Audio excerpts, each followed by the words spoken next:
আল্লাহ তাআলা আয়াতের মধ্যে বলছেন ওয়াদারাবাল্লাহু মাসালান লিল্লাযীনা আমানু, যারা ঈমান এনেছে, যারা আল্লাহকে রব মেনেছে, যারা মুহাম্মদুর রাসূলুল্লাহ সাল্লাল্লাহু আলাইহি ওয়াসাল্লামকে নবী হিসেবে বিশ্বাস করে নিয়েছে, সমস্ত ঈমানদারদের জন্য আমি আল্লাহ দৃষ্টান্ত হিসেবে উপস্থাপন করছি একজন মানুষকে। সমস্ত ঈমানদার, সে আজকের হোক আর ১৫০০ বছর আগের হোক, সে শহরের হোক, সে গ্রামের হোক, সে সাদা হোক, সে কালো হোক, সে ধনী হোক, সে গরিব হোক, সে নারী হোক, সে পুরুষ হোক, সমস্ত ঈমানদারদের জন্য আমি আল্লাহ একজনকে দৃষ্টান্ত হিসেবে উপস্থাপন করছি। এ কারণে আরে ঈমানদার, নিজেকেও তো তুমি ঈমানদার দাবি করো, একবার নিজের ঈমানটাকে মেপে দেখো তার ঈমানের সাথে। তোমার ঈমান আদৌ তার ঈমানের মতো হলো কিনা, তোমার বিশ্বাস তার বিশ্বাসের মতো হলো কিনা, তোমার ইয়াকিন তার ইয়াকিনের মতো হলো কিনা, নাকি তোমার ঈমানের দাবি এখনো শুধু মুখেই রয়ে গিয়েছে কিন্তু তোমার কাজকর্ম ঈমানের দাবির বিপরীত হচ্ছে। একটাবার যাচাই করে দেখো, একটাবার মেপে দেখো, একটাবার তুলনা করে দেখো। তা আল্লাহ রাব্বুল আলামিন তুলনা করার জন্য কাকে উপস্থাপন করলেন? না কোন নবীকে, না কোন পয়গম্বরকে, না কোন রাসূলকে, না এমন একজনকে যিনি কোন পুরুষও না, বরং একজন নারীকে, ইমরাআত ফিরআউন, ফিরআউনের স্ত্রী। আল্লাহ তাআলা সমস্ত ঈমানদার, সমস্ত ঈমানদারদের মধ্যে ফকিরহাটের ঈমানদাররা তো নাই মনে হয়। সমস্ত ঈমানদারদের মধ্যে আপনারা আছেন নাকি নাই? আপনাদের জন্য আমার আল্লাহ উদাহরণ হিসাবে, দৃষ্টান্ত হিসাবে, নমুনা হিসাবে, মডেল হিসাবে আল্লাহ উপস্থাপন করলেন কাকে? ফিরআউনের স্ত্রীকে। তাহলে কি আছে ফিরআউনের স্ত্রীর মাঝে যেটা থেকে আমাকে শিক্ষা গ্রহণ করতে হবে? অথচ তার জীবনের বড় একটা অংশ কেটেছে কুফরের ভেতরে, শিরকের ভেতরে, জাহেলিয়তের ভেতরে। ফিরআউন যত অপকর্ম করেছে, সে যেহেতু ফিরআউনের সহধর্মিনী, তার জীবন সঙ্গিনী, তারই বিভিন্ন ভাবে সহযোগিতাকারী। কারণ ঘরের ভেতর থাকলে টুকটাক সহযোগিতা তো এমনিও করা লাগে। আর জালেমের সহযোগিতা মানে শুধু জুলুমের ক্ষেত্রে সহযোগিতা এমন না, বরঞ্চ জালেমকে খাবার রেঁধে দিচ্ছেন, জালেমের সামনে খাবার পরিবেশন করে দিচ্ছেন, জালেমকে আপনি মাথার চুল আঁচড়ে দিচ্ছেন, জালেমকে বিভিন্ন ভাবে শারীরিক খেদমত আঞ্জাম দিচ্ছেন। এগুলোও তো কোনো না কোনো পর্যায়ে খেদমতি বটে। অথচ ঈমানের দাবি হলো যারা আল্লাহর পক্ষে তাদের সঙ্গে সম্পর্ক থাকবে সর্বোচ্চ স্তরে, আর যারা আল্লাহর বিপক্ষে মুসলমান তাদের সঙ্গে সম্পর্কের ক্ষেত্রেও তারা যে আল্লাহর দুশমন এটা মাথায় রাখবে। যার কারণে ইব্রাহিম আলাইহিস সালাম তার বাবার সঙ্গে সম্পর্ক ত্যাগ করতে বাধ্য হয়েছেন। কেন? তার বাবা কি তার জন্মদাতা ছিলেন না? অবশ্যই ছিলেন। কিন্তু বাপ যদি আল্লাহর দুশমন হয়ে যায়, প্রয়োজনে সেই বাপরে ছাড়তে হয়, কিন্তু বাপের কথা শুনতে গিয়ে আল্লাহকে ছাড়া যায় না। এজন্য কোরআনে আল্লাহ তো এটাও বলেছেন ওয়া ইন জাহাদাকা, আরে তোমার বাবা মা যদি তোমার সাথে জিহাদ শুরু করে দেয়, অর্থাৎ এই পরিমাণ চাপ দিচ্ছে, এই পরিমাণ প্রেসার ক্রিয়েট করছে যে এটা লোড আর তুমি নিতে পারছো না, কেন? লিতুশরিকা বি, আমার সঙ্গে তোমাকে শিরিক করতে হবেই হবে। এই শিরিক করার জন্য বাবা চাপ দিচ্ছে, শিরিক করার জন্য মা চাপ দিচ্ছে। সন্তান করবে কি?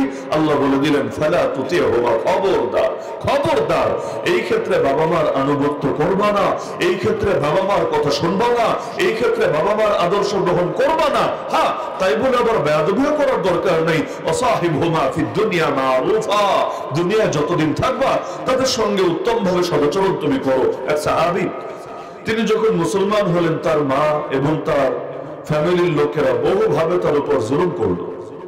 এক পর্যায়ে তিনি কোন রকম নিজের প্রাণটা নিয়ে পালালেন, ঘর থেকে চলে গেলেন মুহাম্মদুর রাসূলুল্লাহ সাল্লাল্লাহু আলাইহি ওয়াসাল্লামের কাছে। মা যখন দেখলো জুলুম করে আর কাজ হয় নাই, মেরে মরে কোনো কাজ হয় নাই, এবার ভাবলো তাহলে ভিন্ন কৌশল অবলম্বন করতে হবে।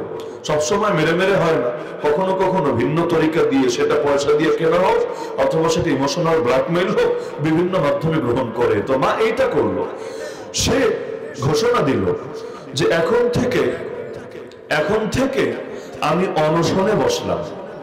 ইসলামের দৃষ্টিতে তো আবার অনশনের বিধান কি সেটা ভিন্ন আলাপ, মা তো আর মুসলমান না, যার কারণে তার দৃষ্টিতে এটা মাসালা কি সেটা তো আর বিবেচ্যই না। সে বলল আমি অনশন শুরু করব, আমি একটা দানাও খাবো না, একটা ফোঁটা পানিও পান করবো না, এমনকি ঘরেও থাকবো না। আমি সূর্যের নিচে গিয়ে বসে থাকবো। তখন কোন দেশের সূর্য? বাংলাদেশের তো না, ওই মিডল ইস্টের আকাশের সূর্য আর এই দেশের সূর্যের মধ্যে, সূর্য যদিও এক, তাপের মধ্যে বহুত পার্থক্য আছে। যারা হজে গিয়েছেন, যারা উমরায় গিয়েছেন গরমের সিজনে, তারা ভালো বুঝবেন। তো এখন সেখানে এই মরুভূমির দেশে রোদের নিচে গিয়ে বসে থাকবে, এমনকি সেখানে একটু খাবেও না, পানও করবে না, বিশ্রামও নিবে না। কেন? যদি তার সন্তান ফিরে না আসে এই জীবন রেখে আর কি হবে, এভাবে অনশন করতে করতে মরবে। যদি তার অনশন কেউ ভাঙাতে চায়, রাস্তা একটাই খোলা, ছেলেকে বুঝিয়ে বুঝিয়ে আবার বাপ দাদার ধর্মে ফিরাতে হবে। এখন এক পর্যায়ে বয়স্ক মানুষ, বৃদ্ধা মহিলা কতক্ষণ আর টিকতে পারে, এক পর্যায়ে বেহুশ হয়ে পড়ে গেল।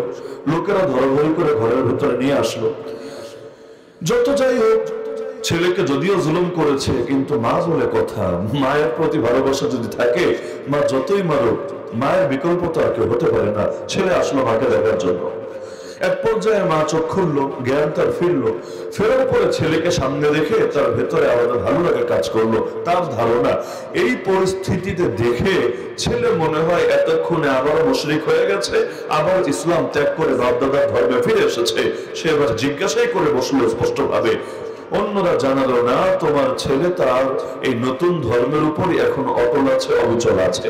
এবার মা বললো, তাহলে আমাকে আবারও নিয়ে যাও বাইরে, আমি ঘরে থাকবো না, আমি আবারও অনশনে বসবো এবং আমি সেই সূর্যের নিচে সেই মরুভূমিতে সেখানে থাকবো যতক্ষণ আমার মরণ না হয়। ছেলে বোঝাতে লাগলো, মা এই সমস্ত পাগলামি করার তো কোনো দরকার নেই, আপনি স্বাভাবিকভাবে থাকেন না। আমি আল্লাহ তাআলা আমাকে যে সত্য গ্রহণের তৌফিক দিয়েছেন, এটা তো আমি কোনোভাবে ত্যাগ করবো না। সুতরাং আপনি কেন অযথা নিজেকে কষ্ট দিচ্ছেন, কেন তিলে তিলে নিজেকে মৃত্যুর দিকে ঠেলে দিচ্ছেন? কিন্তু কোনো বোঝে কাজ হচ্ছে না। মা তার সিদ্ধান্তে অনড়, এদিকে ছেলেও তার ধর্ম পরিবর্তন করবেন এই সিদ্ধান্তে অনড়। এক পর্যায়ে ছেলে যখন দেখলো মা কোনো কথাই শুনছে না, তাকে ঘরে রাখাই সম্ভব না, ঘরের বাইরে যাবে, মায়ের কানের কাছে মুখ নিয়ে বলল, মা আল্লাহর জাতে পাকের কসম খেয়ে বলছি, আপনি একবার না, আপনি যদি একবার অনশন করতে করতে মরেন, আবার হায়াত পান, আবার অনশনে বসে আবার মরেন, আবার হায়াত পান, আবার অনশনে বসে আবার মরেন, এভাবে 10 বারও যদি মরেন, আমি আপনার 10 বারের মরণ, আমি আপনার 10 বারের মরণ গ্রহণ করে নিতে রাজি আছি। কিন্তু আপনাকে খুশি করার জন্য আমার আল্লাহর সঙ্গে বেঈমানি করতে রাজি না। আমার জান চলে গেল, আপনার জান চলে গেল, গোটা পৃথিবীর সব চলে গেল, আমি নবী মুহাম্মদুর রাসূলুল্লাহর সঙ্গে আর কখনো বেঈমানি করতে পারবো না। তাহলে কি বোঝা গেল? দিন বড় না বাপ মা বড়? দিন বড় না আত্মীয়তা বড়? এজন্য ইব্রাহিম আলাইহিস সালাম দ্বীনের জন্য বাপ ছাড়তে বাধ্য হয়েছেন, নূহ আলাইহিস সালাম দ্বীনের জন্য পুত্র ছাড়তে বাধ্য হয়েছেন, লূত আলাইহিস সালাম দ্বীনের জন্য স্ত্রী ছাড়তে বাধ্য হয়েছেন, নবী মুহাম্মদুর রাসূলুল্লাহ সাল্লাল্লাহু আলাইহি ওয়াসাল্লাম দ্বীনের জন্য দেশটাও ছাড়তে বাধ্য হয়েছেন।